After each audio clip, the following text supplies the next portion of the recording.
really, we can cut out whatever we don't like. So Okay. if you want to kind of get the yah-yahs out a little bit, I don't know about you, but The yah-yahs. yeah, that sounds like you're getting something else out.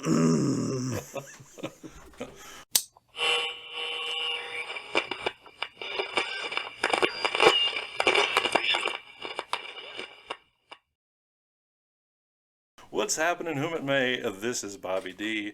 Tonight's guest is from unknown. Actually, that's what we're here to find out. We want to know where the keeper is from. He's become somewhat of a legend in the West Georgia area, and he's the lead singer for the Bay City Psychos. So we're here to talk to him, find out what he's about, answer some questions that the folks of West Georgia might have, and the rest of the country for that matter. And we're also going to be talking about his new album. Firstly, let's go ahead and get a couple of things out of the way. If you haven't already, go ahead and hit the like button for this video and go ahead and hit the subscribe button to the channel. That shows us your support. If you haven't seen this before, then you get a free pass. But you got to promise me that by the end of the video, if you dig what you're seeing, smash that like button. Anyway, Keeper, what's happening? Not much, man. Just hanging out. How are you? I'm doing pretty good. Bay City Psychos has put out a new album lately. Do you want to talk about that? It's not out yet. It's almost ready. Oh yeah? Almost ready. 13-song album. But you guys have released the music video. Was that not from this coming up album? We released a quarantine video of a song that we were almost finished editing and everything before quarantine happened. So yeah, you can listen to that. See me in my sexy bathing suit in a hot tub having some fun. Well, I suppose if that's the route if that's the reason that you're tuning in, then it's good as anything. If that's not the reason, I don't know why. What do you Well, you guys sound really awesome. So appreciate it. Look it too, from what I hear. Yeah. Hot and wet. hot and wet. Wow, that's pretty spicy. It is what it is. So where are you from, Keeper? I've been around. You been, that's all we're gonna get. I've been around from the city of gold all the way to the Caribbean, where you want me. Where do you get the majority of your influence? Music influence or artistic influence? A little bit of both. Let's talk about it all. All right. I mean, it just comes to me. I let it talk to me. Let what talk to you? Everything. So what are you the keeper of? I'm the keeper of the psycho, the minister of madness. The minister of madness, the keeper of the psycho. Okay. So talk to me about some of your friends. Do you have friends? Or are those just your the kept The kept ones. The kept ones. Like my chamber maidens. Is that what you're suggesting? No, I was talking about the other members of Bay City Psycho. Hey, they were around. They wanted to make some magic happen. That's what we're doing. Right on. So you guys have been at this for 12, 13 years? Whatever 2008 makes it. That's how long it's been going on. That's 12 years. 12 years, all right. 12 years of doing What that. is time? What is time, man? Like, are we just riding around on this big ball? It flies by. Don't even pay attention to it. Well, I want to thank you for your time and the opportunity to speak with you. So, did you go to school? Hey, isn't life school, man?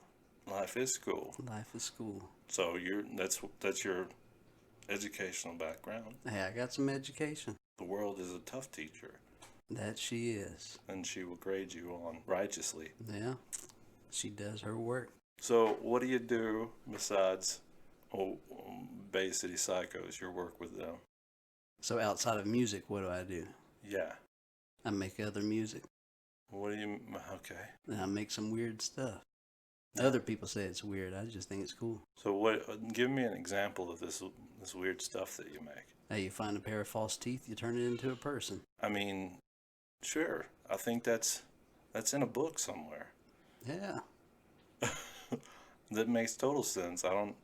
It's in my book. I don't know why anybody would be off-put by that at all. Keepers, you find a pair of false teeth, you turn it into a person. How to live life. So have you named any of the persons? Nah, they're nameless. Do they have feelings and emotions? You'd have to ask them. Is there any way I can talk to them? Well, there's one right behind you. Up on the shelf. Waving. He's saying, hey. That in fact is a statue. They don't like that word. They don't like that They word? don't like that word. Yeah. I'm sorry. I'm sorry. You're not a statue. It's a statue. What's up, man? What do you eat? What kind of food do you dig? Man, I'm pretty open about food. Oh, there's one of my ghosts. No? Yeah, floating around, hollering at us. That's interesting. And, you know, there it is again. That's a little off-putting. But yeah, man, burgers, mac and cheese, wings, fried rice, whatever. I'm no vegan, not a vegetarian. So that's a big no. It's out the window. Have you ever? Is that something do you exercise or anything like that? Yeah, chop up some wood, toss it out. That's about my exercise. What are you chopping wood for? Get it out of the way. Hello. Hi. Do you hear us? Do you want to speak? They're good. So is there anything that you would like the public to know about the keeper? I'm sure you get a lot of questions. After this, you may get more. But let's go ahead and get some answers out of the way.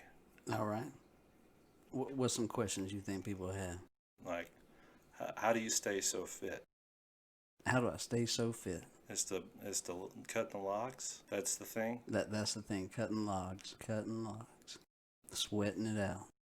Do you sell stuff to people? Your artwork? Now, I don't typically sell my stuff. Is it more of a gift situation? I might give one as a gift. Making something. I let the junk that I find speak to me, so you kind of put part of yourself into it. So it's got to be somebody special. 100%. If you could live anywhere, where would you go? I head on back down to Nassau. Right on. Sun shining, palm trees swaying. Sounds like a good idea. Well, not for me. I burn in situations like that. I turn into a cooked chicken. It doesn't take 30 minutes. I wouldn't survive down there for very long. Don't be walking around naked. I thought that's what that place was all about, though. Nah. No? Nah. Well, how? You got some famous people living down there. Really? Oh, yeah. Who's that? Nicolas Cage, he's got a house down there. Who else? Because Nicolas Cage that's pretty special. Well, is there somebody else on that list? Oh, yeah. Unfortunately, he just passed away, Mr. 007, James Bond. Sean Connery. Yeah. And I tell you, if you go down there and they ask you who's your favorite James Bond, if you don't say Sean Connery, they get on you. Oh, for real? Oh, yeah. That's, I would say, I don't know very much of him being 007, but I will tell you that him in the League of Extraordinary Gentlemen is maybe one of my favorite films. It's a pretty good film. A lot of subcontext in that movie. Yeah? What do you mean? Oh, yeah. There's a lot of Masonic imagery and stuff in that movie that just flies right over people's heads. I would agree with that. There's definitely some stuff going on there. You want to elaborate on that? How much do you know about the Masons? I know enough. Well, come on. Spill the beans, man. What are you going on about? Hey, I've been one for many years now. Oh, really? The Keeper's a Mason? Sure am. Well? A little bit of a black sheep in these parts. You think so? Oh, yeah. Tattoos, piercings, crazy colored car. Yeah, that's a weird image. That's probably, for the majority of the Masons I know, would look at that with a little bit of a question mark over their head. Yeah. But they're supposed to be open-minded individuals. Supposed to be. But just with any other organization, you always got those that probably don't belong. So, let's talk about some more stuff with this Mason thing. I'm blown away, by the way. I had no idea that the Keeper was part of the Masons. Is there, the artwork and stuff that you do personally, is there certain Masonic symbolism? Not per se, no. No. No, but some of my tattoos I've designed, they got them in it. So you do tattoos? Well, I do some tattoos on the side, but also whenever I want a tattoo done, I design it myself. I don't let the artists do it. That's not personal to me. I want it to be my own work on me. I understand. I think if I were, I'd have to really trust someone who was going to give me a tattoo. I don't have any tattoos. Zero. Newborn baby skin. Newborn baby skin. It's been through some shit. But, you know, I have nothing against it. It just never came about. Hey. Well, at least you're not one of those people that just went and got pinky in the brain just stamped on your butt cheek or something like that. I came the closest thing to the pinky in the brain ass tattoo would happen. It would Doctor Who. I thought about getting a Doctor Who tattoo, which ultimately, not that I'm not a Whovian, so to speak. I'm glad I didn't run out and get that because I'm not as much of a Doctor Who fan as I was at one time. Now, do they call themselves Whovians? Yes. See, if I would have heard that any other way, any other place, I would have thought it was like a Dr. Seuss thing. Ooh, Whoville. Yeah, Whovian. Whovians. Whovians. I got a great idea for a Dr. Seuss book if you want to hear about it. Well, tell me all about it, Keeper. All right, so you know how the Grinch Stole Christmas movie, Mm-hmm. how it shows him coming on that little thing and he knocks the Who out of the way and he comes to Whoville. So what if we take it from that who he kicked out of the way's point of view, and where did that Who go? He went to where the Grinch was going. So the book would be called A Who Didn't Know a Who, or What a Who Should Do. My mind is blown. Yeah. Why haven't you decided to write a Dr. Seuss book? Straight up honest with you. Too much copyright situation going on there. Probably have to consult Warner Brothers or Universal. Not even that. I just don't. I despise Dr. Seuss books. Why is that? They just drive me crazy. So you've got an idea for a Dr. a Dr. Seuss book, but you hate Dr. Seuss. Hey, Suppose you've got. I might end up doing it. Who knows? It's in my head. Been there for years. Do you think you would get in trouble for copyright infringement or something? Not worried about it. He's like, when are they going to get it? I don't know where I live. I don't know where I live. I don't know. I'm not from anywhere. Most they're going to get is a tie-dyed Volkswagen Beetle or some false teeth people. Which one they want? I'm sure they want both of those things. The Dr. Seuss folks would probably very much like to have their hands on those things. They'll take whatever they can get. They'll take your soul. Wait, does the Keeper have one of those? Oh, I believe in the soul, yeah. Ain't nobody taking it. No. Well, depends on if you write this book or not. Mm-hmm. Dr. Seuss, come and get you. Room for a world of hurt. Do you have any other ideas you want to spill on the world? Any other ideas? I wrote a novel. Oh, you did? Yeah, I did. Is it published? It's not, because I don't know how to do that. Well, I'm pretty sure you can talk to someone and they'll help you. Hey, there's so much. They'll just take their cut. I'd be fine with that if I knew who to talk to. Well, folks, if any of you out there know how to get your work published, the Keeper is looking for a helper. And in regard to that, maybe you could leave a comment in the comment box down below to help him out, and I can relay the message. It was a fun book. Lots of ups and downs. What's it about? Give us a brief picture. The name of the book is Servants of the Serpent. Now, before you jump to any conclusions, there is the main character, his name's Matthew. Mm-hmm. His last name is Rosenthorn. Okay. He comes from a long line of important people who are in a secret society. When he was younger, they were killed. Okay. So before let's stop. Let's time out. All right. I'm sorry, I don't mean to interrupt, but I'm starting to develop a pattern here, Mr. Keeper. I might want to get that checked out. So you're a Mason. Correct.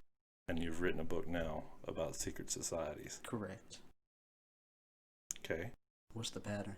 Well, there's a lot of people out there that believe that the Masons are a secret society. You know where they meet? Yes. Well, not very secret. Well, ultimately, I'm not sure I know where they meet. And, maybe I'm wrong. Would you like to tell me I'm wrong? You're wrong. That's where we meet. Okay. There's one just about in every city. They even have their times and days stamped on the front of the building telling you when they're going to meet there. So if you don't believe me, show up one night when that day says and time, they'll be there. Right now, nobody's eating because of COVID, but whenever that ends, they'll let you come in and eat with them. Okay. All right. So, the servant of the serpent. Servants Servants of the serpent. So Sorry. anyways, his parents were killed before he became of age to join the society. So he moved away. He sold off all his family stuff and got out of town. Then one night, a package shows up at his door, and inside's a note and a key and Okay. an invitation. All so right. he knew of his parents were in a club, but he didn't know anything of it because he wasn't allowed to until he reached the age of being able to join. So he goes down, and they treat him all lavishly, and a bunch of crazy stuff that happens, supernatural stuff, and basically like a good against evil type of deal. There's a lot of surprises, heartache, joyfulness, and just overall a wild ride. Sounds very, very interesting. I can't wait till you get it published. I'm pretty sure that anybody who's listening can't wait until you get it published. Well, come on now, somebody help me. Get this ball rolling, folks. Move it on down the line. Anything you'd like to just open up about? Well, I mean, I can tell Have you. you ever been in love? Have you ever been in love? Mm-hmm. Uh-huh. How did that go? Well, there's still some left in there. Have you ever been in hate? In hate. I wouldn't say in hate. I think that's a really strong word that implies that you would want to see malice to become of someone. Mm-hmm. I'm not big into that. People think I'm scary, but I don't want to see anybody hurt. Yeah. Well, I thought I would ask. I'm not big into that either. So tell me about something that's made you happy lately. Something that's made me happy lately. Well, there was something that made me happy lately, and then soon after, no longer. But outside of that, working on this album's done a lot. It's been a rough ride getting it done. Started off checking with a couple of, trying to get in a couple of studios, and they dicked around and those fell through. Who's they? Who dicked around? The studio people. Oh, really? So what we did was we just decided, hey, we'll spend the money, buy all of our own recording equipment, do it ourselves. So moved a lot faster that way. So I'm sure. I mean, the organization for your quarantine video, I don't know how you guys collaborated on that, but my hat's off to you in regard to it, especially if, in fact, all of these individuals were recording on their own and then mixing the audio. How did that work out? Well, our bass player, that's where we have our studio set up at, is his place. Mm-hmm. And he came up with the idea like, hey, we almost have this thing done, outside of some EQ and mixing, so we might as well just go ahead and, while we're quarantined, give some people some stuff to watch and listen to. Mm-hmm. So he told everybody, he was like, hey, just video yourself with your phone, Dropbox it to me, I'll stick it together. So everybody started doing it, I sent him mine, and he was like, hey man, yours is really funny. Everybody else is just sitting around. And I was like, hey, that's just me, I like to have fun. So then, I had a couple of guys that decided they were going to redo theirs and make it a little more entertaining. Well, it looks really good. Appreciate it. I mean, your part is very entertaining, very, very, very funny. But to no doubt, the rest of the team, you guys really banded together on that. So Yeah, they pulled through. you should all be very proud of it. And I tell you, this album. Now, some people were like, "Why are you doing a 13-song album?" Well, there's a very particular reason why we're doing a 13-song album. Not because of the number 13. We had 10 songs, and we came up with another song, and that song bled into another song, which then we decided needed a third part. So the last 3 songs on the album are a story. It's telling you. It's a standalone story. And so the first song you're going to hear is Black White Divide. And basically, the principle of it, like once a music video happens for it, is that sometime deep in the future, there's a holy man traveling through the woods, searching for, whatever he's searching for, and he comes across the serpent, the devil. They fight it out, and the holy man wins. And as the devil's dying, he begs God for forgiveness. He says, "I'm sorry for what I've done. Please forgive me." And then we jump into the next song, which is called Forbidden. Now, in this video, you would see a man, and he's basically given up on life, wants to end it all. And this door opens, and there's these mysterious figures leading him through the door.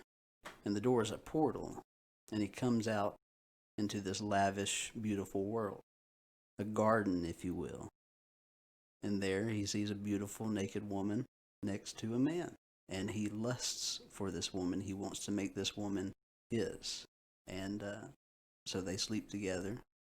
And that is the first sin. Adam beats him. And he realizes that he is the devil. He talks about he can't believe that he heard these stories as a child in Sunday school, and now he has become the serpent he had been warned about his whole life. So that is, God gave him a second chance, but it's showing you that no matter what he did, he was always going to end up doing the same thing over and over. So then it leads into the third part of the series. It's called Brother's Keeper. And what we see in that song is, and if you don't know, there's a doctrine out there, the serpent seed doctrine, and that states that the initial sin in the Garden of Eden was Eve having sex with the devil, and Cain being a product of that. So Abel's dad was Adam, but Cain's father was the devil. So in this next song, what we see is That's where the That's where the Canaanites came from. Yeah. The idea of the Canaanites being the vampiric race spawned from that very concept. So then what we see in this song, Brother's Keeper, which, if you know the Bible, he's like, "What am I, my brother's keeper?" That's where that name comes from. But you see the devil talking to Cain, being like, "Hey, I can give you all of this. I'm your pappy." Yeah, he's like, "You're part of me. I'm going to set you free. I can give you the world," basic thing. And, he's talking to him, telling him, like, "Hey, God's going to give your brother everything. You're the firstborn. That's not fair. You got to do something about it." And so when the bridge kicks in, it's a really chaotic sounding bridge. That's because that's symbolizing Cain beating his brother to death. So it's going to be, that was one of my babies I was really proud of. I was excited to do. The plan for the whole album, while those are standalone songs, every song in some way, shape, or form in the video will be connected to each other somehow. So give them like a universe of a storyline. This is going to be great. This is going to be amazing. You guys are working on it. And do we know a date of release? My guess would be probably the first of the year sometime. That give us enough time with people having holiday stuff coming up. Because all we got left are some bass licks for a bass player to lay down, and then just EQing, mixing, and mastering. So hopefully it should be done within the first part of January if everything goes as planned. Awesome. Well, I appreciate your time. Thank you very much for being on the show. I appreciate you having me. I hope that you get some answers in regard to your book and getting it published. And I'm very, very excited for the release of this album. Thank you very much for sharing. And if anybody's wondering, the album is called Fiends. And that's spelt like friends, but with the R X'd out. Right on, Fiends. Bay City Psychos. You guys look them up. You have a YouTube page. Do you guys have a Facebook page? Yeah, we got Facebook. The band's got Facebook and YouTube. Me personally, I also have my own YouTube with my videos and other genres of music that I've put out there. No Twitter? Insta? Are you on Insta? I do have an Insta. I just don't use it that often. Okay. Well, I'll get all that stuff pulled together, and you can find all of that stuff in the description box down below. Thank you very much, Keeper. You have been great. I hope we got some answers to some of your questions, folks. You've learned a little bit more about the Keeper the Bay City Psychos. You guys have a wonderful day.